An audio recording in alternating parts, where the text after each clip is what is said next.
Hey everyone, I'm Katie from Addicted to DIY, and today I'm going to be showing you how I took this steel router table base and modified it to add tons of storage for all of my router tools and accessories.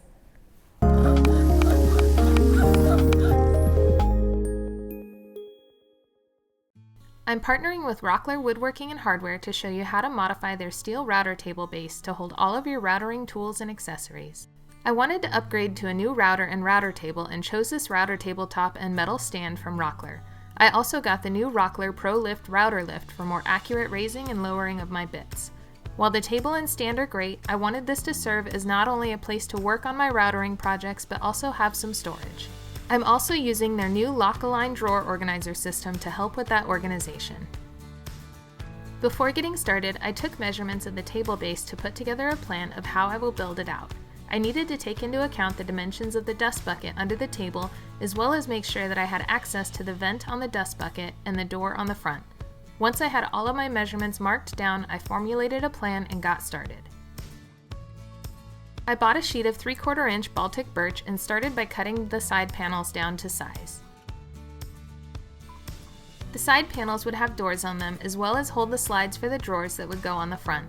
I determined the height of the side panels, then cut the bottom pieces on my table saw.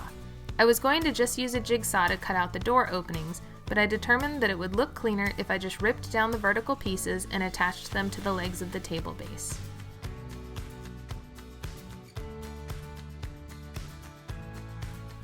I was worried that the seam in the plywood would be too visible, but it all but disappeared when I put the pieces in place. The table base already had some pre-drilled holes, but I needed a few more to ensure a tight and secure fit for the sides. I marked them with a chalk marker, then drilled out the holes.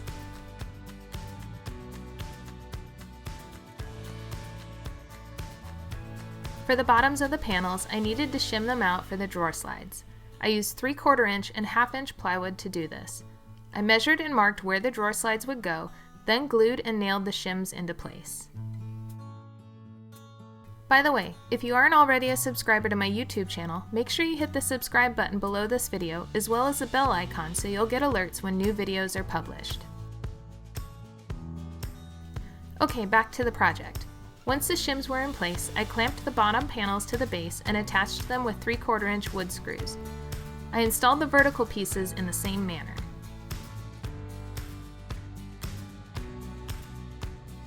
Next, I started ripping down the pieces that would make up the drawers and then cut them down to size on my miter saw.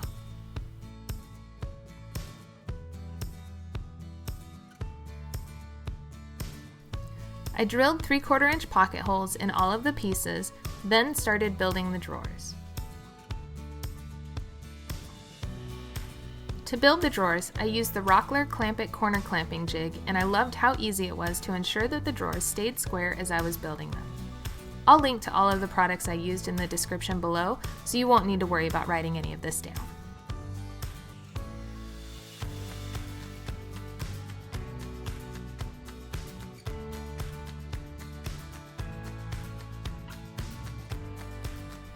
I cut the drawer bottoms out of 1/4 inch Baltic birch, then glued and nailed them down with 1 inch brad nails.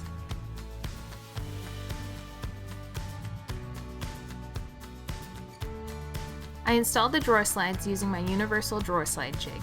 Normally, I hate installing drawers, but this makes the job so much easier. For the bottom drawer, I used some scrap cutoffs that were a little over an 1/8 inch thick and rested the drawer onto those, then attached the slides to the drawer box. For the top drawer, I used scraps of 3/4 inch plywood and followed the same steps to finish the installation. You may notice that my drawers now have a few extra pocket holes in them. You want the drawer boxes to have a 1/2 inch clearance on each side in order to accommodate the slides, which means the drawers need to be a full inch narrower than the opening. Unfortunately, I had 1/2 inch stuck in my head and made them that size, which meant I had to disassemble the drawers and cut them an extra 1/2 inch narrower, then reassemble. It was an annoying mistake, but thankfully one I was able to remedy fairly quickly. To determine the size of the drawer fronts, I needed to make sure I had enough clearance for the door to the dust bucket to open. I measured the height from the bottom of the drawer to the opening and subtracted an 1/8 inch. I then measured up from the bottom of the lower drawer and subtracted another 1/8 inch to determine the sizes. The width was 1 inch larger than the drawer opening to have a 1/2 inch overlay on each side. I cut them down to size, then attached them with 1 1/4 inch wood screws from the insides of the drawer box.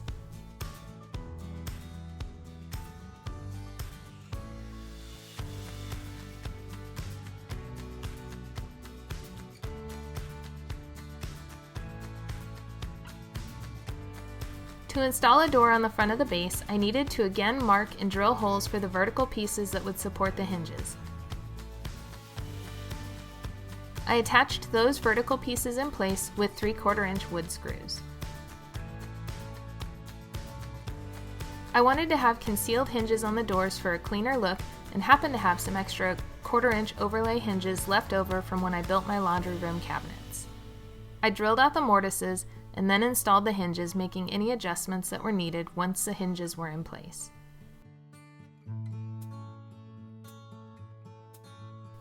Next up, I installed the hardware. I happened to have 3 of these pulls in the shop and installed them on the drawers and front door.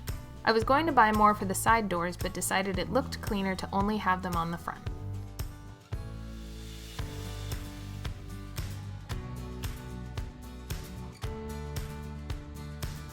The table base has pre-drilled holes for the power tool switch, which made installation very easy.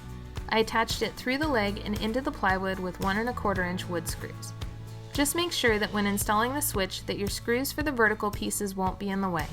I ended up having to remove one so the switch would sit flush against the leg.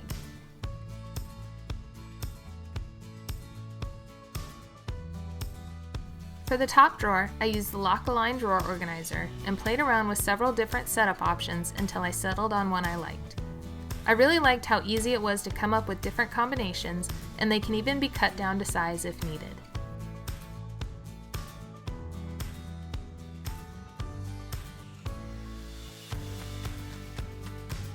The side doors on the table were also going to double as storage. I needed a place to store all of the insert rings for the router lift and used some scrap Baltic birch to make a holder for them. I drilled countersunk holes and then measured and installed the pieces. I then took some scrap poplar cutoffs and nailed them in place to hold the rings. I'll have all of the measurements in the accompanying blog post tutorial for you to reference. We happened to have some brass hooks in the garage, and I screwed one into that same door to hold the wrenches for the router. In the other door, I screwed 2 more hooks to hold my featherboard.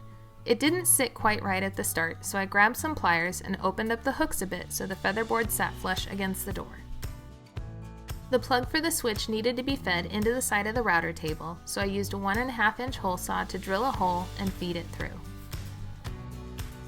On the inside of the panel, I used 3/8 inch plastic cable clamps to hold the cord in place so it didn't catch on the drawers, and the project was done.